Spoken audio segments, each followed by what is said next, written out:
Continuando, para entender um pouco dessa multipolaridade, precisamos considerar alguns pontos históricos. O primeiro deles é o fim da União Soviética. Bom, a União das Repúblicas Socialistas Soviéticas entrou em colapso no final da década de 80. Essa derrocada no Império Soviético está relacionada principalmente com o desgaste do modelo comunista de governo implantado na Rússia, desde a Revolução de 17, que foi difundido para outros países no leste europeu nas décadas seguintes, sobretudo durante o período do totalitarismo stalinista. O governo centralizador e coercitivo da URSS, a partir da década de 70, se tornou incompatível com a realidade da globalização e da modernização tecnológica apresentada pelos países onde predominava a cultura política democrática e a cultura de livre mercado. Na virada da década de 70 para 80, a Rússia estava tentando cortar gastos com guerras, com fomento de outros países, e onde o modelo comunista se instalava, né, como Cuba. A guerra travada no Afeganistão expôs a Rússia a uma grande debilidade militar. As forças de resistência islâmica contra a sovietização afegã foram armadas e treinadas pelos Estados Unidos, mas também passaram a receber auxílio da China, que havia rompido com a União Soviética anos antes, o que conduziu o exército soviético a sucessivas derrotas. Foi nessa ambiência que houve uma nova eleição no Partido Comunista Soviético em 85, na qual foi eleito como novo líder Mikhail Gorbachev. Ele ficou encarregado de promover reformas na estrutura do Estado soviético para garantir a subsistência do novo regime. Entretanto, essas reformas que receberam o nome de Perestroika, que foi reconstrução, cujo nome da procedência seria Glasnost, que era transparência, acabaram por dar uma abertura para a implosão do regime comunista. Gorbachev executou ações como a diminuição do auxílio a outros países comunistas. Cuba foi um desses e um dos mais afetados. A retirada das tropas soviéticas da zona de combate no Afegão, abrindo mão assim da hegemonia sobre aquela região. Além disso, Gorbachev também tomou a iniciativa de firmar acordos com os Estados Unidos para a destruição em conjunto de certos números de ogivas nucleares, pondo assim o fim a uma das principais características da Guerra Fria, né, que foi a corrida armamentista.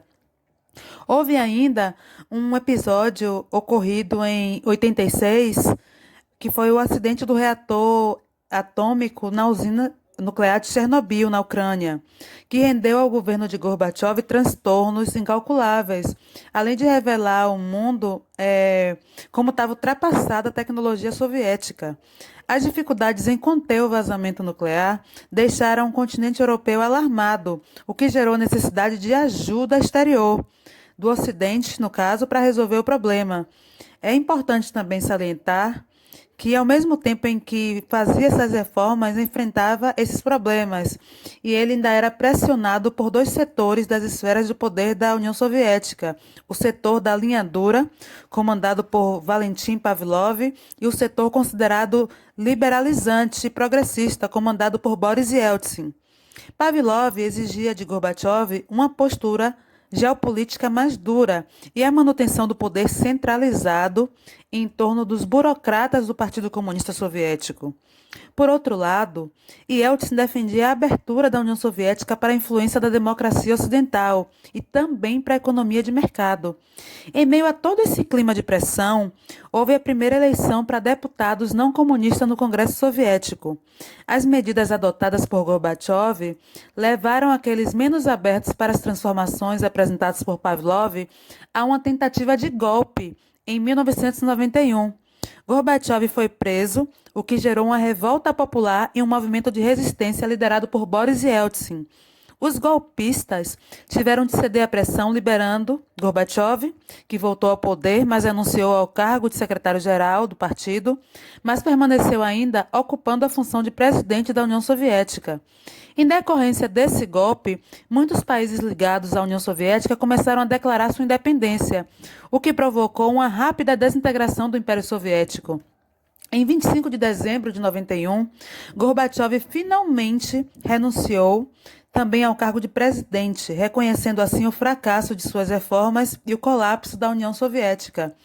A partir de então, foi formada entre ex-integrantes das repúblicas soviéticas a Comunidade dos Estados Independentes, que é a CEI, que implantou um modelo de representação política, né, de acordo com a sua realidade.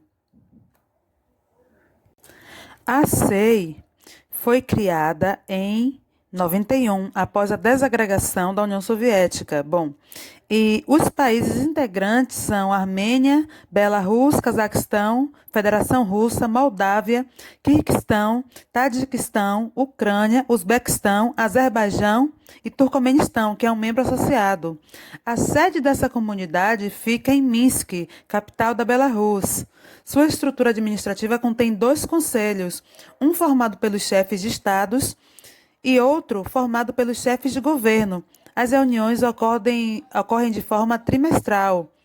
É mais, na verdade, do que um bloco econômico, pois além de um sistema, da parte econômica, há também um sistema de defesa incorporado a ela, diferente da União Soviética pelo fato de cada país ter sua soberania.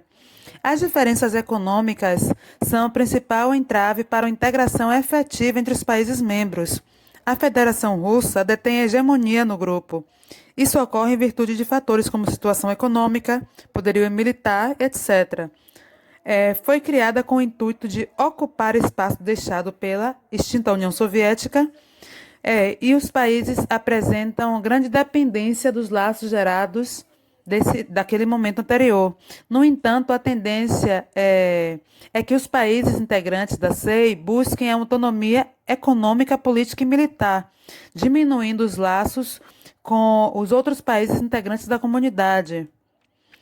A CEI possui atualmente aproximadamente 280 milhões de habitantes e com um PIB estimado entre 580 e 590 bilhões, tá?